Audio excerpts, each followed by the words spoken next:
بسم اللہ الرحمن الرحیم۔ السلام علیکم۔ اللہم صلی علی محمد کما تحب و ترضی۔ پیارے دوستو، آج میں آپ کو ایسی کہانی سناؤں گی جو کہ سن کر آپ کو بھی رونا آ جائے گا۔ آپ بھی کہیں گے جب انسان فیصلہ نہیں کرتے تو پھر اللہ انصاف کرتا ہے، اور کس طرح کرتا ہے وہ سب دیکھتے ہیں۔ تو چلیے ہم اپنی کہانی کی طرف چلتے ہیں۔ ایک گاؤں میں ایک میاں بیوی رہتے تھے۔ ان کی کوئی اولاد نہ تھی۔ ان کی جب بھی کوئی اولاد ہوتی وہ 1-2 سال بعد مر جاتی۔ اس طرح ان کے 7 بچے پیدا ہوئے اور 7 کے ساتھ تو مر گئے، جنہیں بہت زیادہ اس وجہ سے تکلیف تھی۔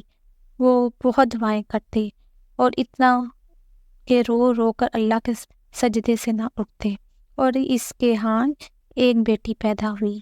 اس طرح انہوں نے بہت شکر ادا کیا اور اس کی پرورش بہت دھیان اور نازوں سے کی۔ وہ میاں بیوی اتنے امیر تو نہیں تھے، لیکن پھر بھی اس کی ہر خواہش کو پوری کرنے کی کوشش کرتے تاکہ ہماری بچی کو کسی چیز کی کمی نہ رہ جائے، اور اس طرح وقت گزرتا رہا۔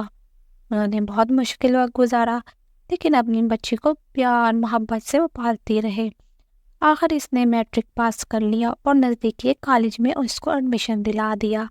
وہ بہت اچھی بچی تھی، اپنے والدین کی فرما بردار بچی تھی، اور انہیں کبھی بھی تنگ نہیں کرتی تھی۔ اسے اپنے حالات کا اچھی طرح پتہ تھا کہ میرے والدین مجھے کس حالات میں تعلیم دے رہے ہیں اور مجھے اچھے نمبر حاصل کرنے ہیں۔ اسی طرح وہ روزانہ کالج جاتی۔ اس کا باپ اسے چھوڑنے جاتا۔ ایک دن اس کا باپ بیمار ہو گیا اور وہ اس کو کالج چھوڑنے کے لیے ساتھ نہ لے جا سکا، تو اس نے کہا آج تم اپنی دوست سے کہو کہ وہ تمہیں اپنے ساتھ لیے جائے۔ اس کی دوست بھی اس کالج میں پڑھتی تھی، جو کہ 2-3 گھر چھوڑ کر رہتی تھی، تو وہ اس کے ساتھ کالج چلی جائے۔ اسی طرح اس کے والد کی بیماری بڑھتی جا رہی تھی۔ وہ اس کو چھوڑنے کے لیے کالج نہیں لے جا سکتا تھا، اور ان کے حالات بھی خراب ہوتے جا رہے تھے، کیونکہ کمانے والا تو وہی تھا۔ اس لیے اس نے اپنی دوست سے کہا کہ وہ مجھے بھی ساتھ لے جایا کرے۔ وہ دونوں پیدل ہی کالج چلی جایا کرتی، کیونکہ کالج تھوڑے ہی فاصلے پر تھا۔ راستے میں ایک آدمی ان کو گھور رہا تھا۔ اس کے گھورنے کا انداز ہی بہت خوفناک تھا، تو وہ روزانہ ان کو گھورتا۔ اس کا لڑکی کا نام آمنہ تھا۔ اس نے ایک روز اپنے دوست سے کہا یہ ہمیں روزانہ گھورتا ہے، مجھے بہت ڈر لگتا ہے۔ تو اس کی دوست نے کہا کوئی بات نہیں، بعض مردوں کی عادت ہوتی ہے، تم اس طرف دھیان نہ دو، خود ہی دفع ہو جائے گا۔ لیکن وہ مسلسل ان کو گھورتا رہا۔ وہ بتاتی بھی تو کس کو بتاتی؟ آخر اس کا باپ تو بستر پر پڑا تھا، اور وہ اتنے امیر بھی نہیں تھے کہ کسی سے شکایت کر سکتے، کیونکہ جس سے بھی شکایت کرتے بدنامی کا باعث ہی بنتا۔ اگر وہ مکر جاتا، ویسے بھی آج کے دور میں کون کسی کی سنتا ہے۔ پھر وہ چپ ہی رہی، اس نے کسی سے کوئی بات نہ کی۔ اسی طرح دن گزرتے رہے۔ ایک دن اس نے دیکھا اس کے کالج میں ایک چوکیدار کی نوکری پر ملازم ہو گیا۔ اسے بہت دکھ ہوا کہ یہاں یہ کیا کر رہا ہے۔ اسی طرح وہ کالج جاتی رہی، اور 1 مہینہ اسی طرح گزر گیا، لیکن اب تو وہ زیادہ اس کو تنگ کرنے لگا۔ اس نے سوچا میں اپنے استاد کو بتاتی ہوں۔ اس نے اس کی شکایت اپنے استانی سے لگائی، تو استانی نے اس سے پوچھا تو وہ مکر گیا، اور پھر استانی نے زیادہ توجہ نہ دی، کیونکہ یہ بات پھر بہت دور تک جانی تھی۔ پھر اسی طرح روزانہ وہ تنگ کرتا رہا۔ وہ ایک امیر گھرانے کا بگڑا ہوا لڑکا تھا۔ اس نے ایک دن اس کو بتایا کہ میں صرف تمہاری وجہ سے یہ نوکری کر رہا ہوں تاکہ میں تم سے دوستی کر سکوں، لیکن پتہ نہیں تم کس مٹی کی بنی ہوئی ہو، تم تو مجھے دیکھتی بھی نہیں ہو۔ ایک دن اس نے اس کا ہاتھ پکڑنے کی کوشش کی، تو اس نے اس کے منہ پر تھپڑ مار دیا، جس کا اس کو بہت برا لگا، اور اس نے کہا میں اس کا بدلہ تم سے ضرور لوں گا۔ پھر ایسے ہی ایک دن وہ کام پر بزی تھی۔ آج اس کا کام بہت زیادہ پیچھے رہ گیا تھا۔ اس کا ایک لیکچر کا کام تھا جو باقی بچا تھا۔ وہ کام کرتی رہی، اور اسی طرح آدھا گھنٹہ لیٹ ہو گئی۔ جیسے ہی وہ گیٹ پر آئی تو اس نے دیکھا کہ سب جا چکے ہیں، صرف وہ اور اس کی دوست کھڑی ہے۔ اس کی دوست نے اس سے پوچھا آج تم لیٹ کیوں ہوئی ہو؟ تو اس نے بتایا کہ میرا آج کا کام رہ گیا ہے، اس لیے مجھے تھوڑی دیر ہو گئی ہے۔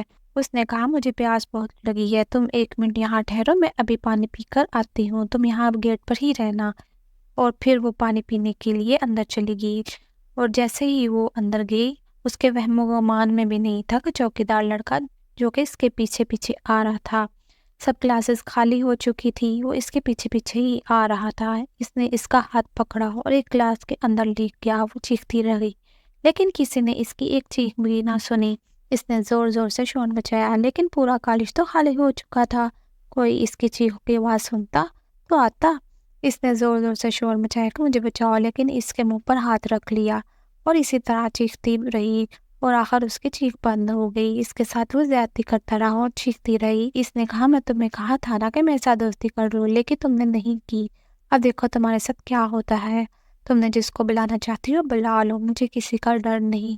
وہ چیختی رہی۔ کسی نے اس کی آواز نہ سنی تو اس کے ساتھ کیا ظلم ہو رہا ہے۔ جو اس کی آوازیں تھی وہ بھی بند ہونا شروع ہو گئی۔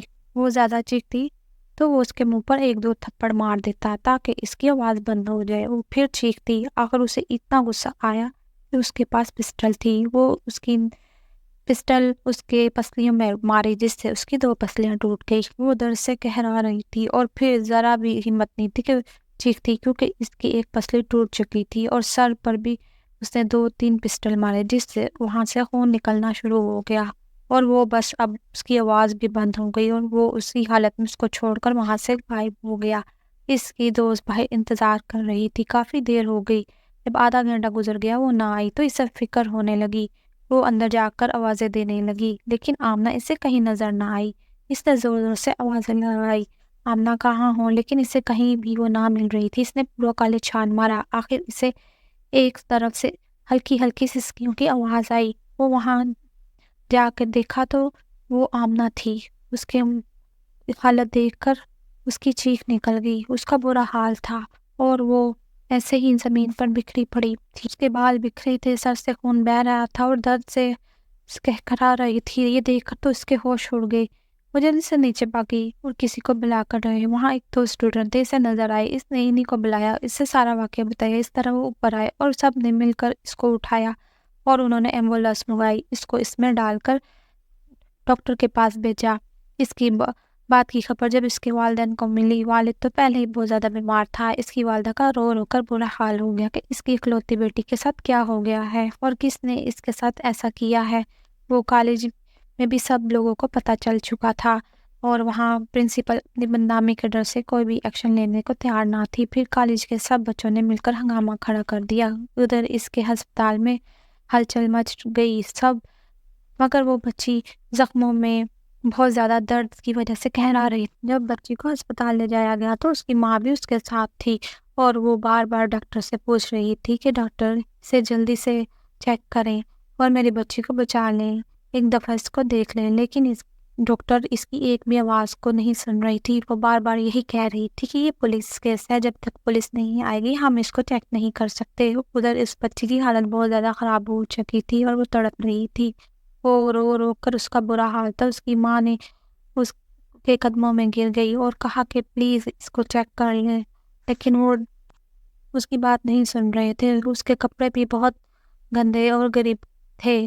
غریبی کی وجہ سے اس نے باہر نکال دیا اور کہا کہ یہاں سے چلی جاؤ، جب پولیس آئے گی ہم علاج شروع کر دیں گے۔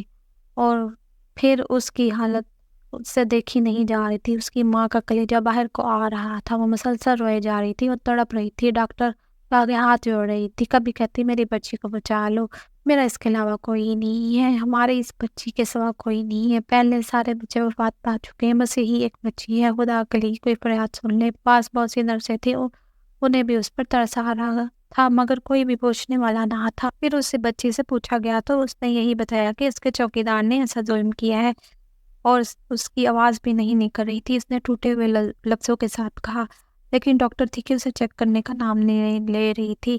اس کی ماں چیخ رہی تھی، کہنے لگی میری بچی کا کیا قصور ہے، اور پھر اس کے ساتھ ہی وہ بچی نے دم توڑ دیا۔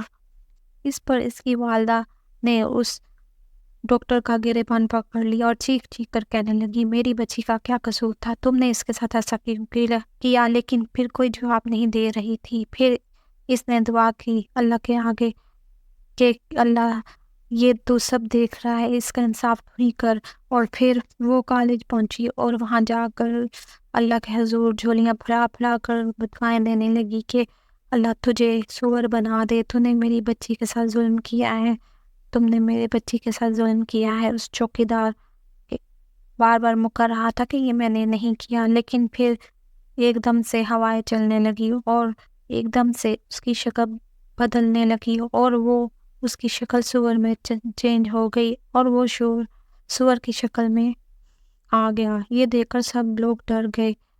اس مظلوم کے ساتھ ظلم کرنے والے کا انجام ایسا ہی ہوتا ہے۔ اگر یہی اسکول کی پرنسپل کچھ ایکشن لیتی اور ان سے پوچھتی تو شاید یہاں تک نوبت نہ آتی۔ چوکیدار ہماری حفاظت کے لیے ہوتا ہے، لیکن اس نے حفاظت کرنی تھی، الٹا بچی کی عزت کو پامال کر دیا۔ اس کے والدین چیخ چیخ کر رو رہے تھے۔ وہ آدمی سور کی شکل اختیار کر چکا تھا اور سب دنیا والے دیکھ رہے تھے۔ ایک ظالم کو اس کی سزا اس طرح ملتی ہے۔ جب دنیا والے کچھ نہیں کرتے تو پھر اللہ کی لاٹھی بہت بے آواز ہے۔ اگر آپ کو یہ کہانی اچھی لگی ہو پلیز میرے چینل کو سبسکرائب، لائک اور شیئر کیجیے گا۔ اپنا بہت سا خیال رکھیے گا۔ آپ کے ایک سبسکرائب سے مجھے بہت حوصلہ ملتا ہے۔ میں غریبوں کی مدد کرنا چاہتی ہوں اور اپنے گھر والوں کو سپورٹ کرنا چاہتی ہوں۔ اجازت دیجیے، اللہ حافظ۔